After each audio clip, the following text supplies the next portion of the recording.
Awali ya yote nipende kutoa shukurani za dhati kwa kamati ya fedha ambayo inaongozwa na mstahiki meya wa jiji la Dar es Salaam, ndugu yangu Nurdin Bilal, kwa kutuongoza vyema kwenye ziara leo ya ukaguzi wa miradi ya maendeleo. Tumepita kwenye miradi kadhaa ambayo tumepeleka fedha za mapato ya ndani ya halmashauri ya jiji la Dar es Salaam, ambapo tumepita kwenye barabara ambayo inajengwa kiasi cha mita 300 na barabara ile ina thamani ya milioni zaidi ya 540. Lakini tumetembelea mradi wa sekta ya elimu ambapo unatekelezwa kwa kiasi cha shilingi bilioni 2.077 na ni mradi wa kipekee kwa sababu ni mradi ambao ni maandalizi ya mapokezi ya watoto kwa mwaka 28. Lakini tumekuja kuhitimisha kwenye mradi wa Liwiti Secondary School.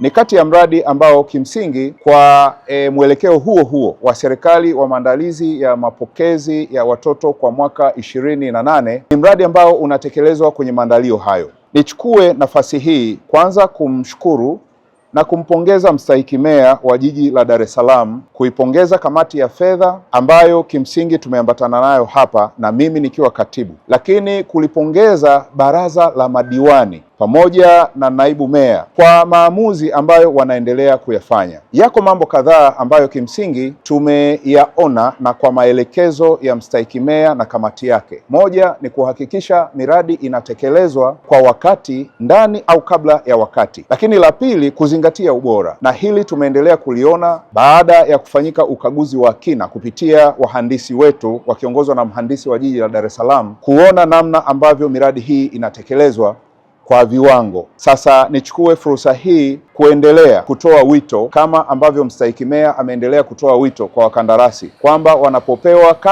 kazi sio kupata kazi, lakini kazi ni kumaliza kwa viwango, lakini kwa thamani ya fedha ambayo kimsingi ni ya walipa kodi wa halmashauri ya jiji la Dar es Salaam. Mstahiki meya, ni kuhakikishie mimi kwa niaba ya timu yangu ya wataalamu wote wa halmashauri ya jiji la Dar es Salaam, tutaendelea kushauri vyema, kushauri ipasavyo baraza na kamati yako ili kuhakikisha miradi hii inakamilika ndani ya wakati. Lakini la pili ni ahadi yetu kwako pamoja na baraza lako pamoja na waheshimiwa wabunge wote kwamba tutaendelea kufanya kazi usiku na mchana, kwamba hakuna kipande cha halmashauri ya jiji la Dar es Salaam hakitafikiwa na maendeleo kwa kuzingatia mpango na bajeti ambao tumeupitisha, na hasa mpango ambao tunakwenda kuutekeleza kwa mwaka 26-27.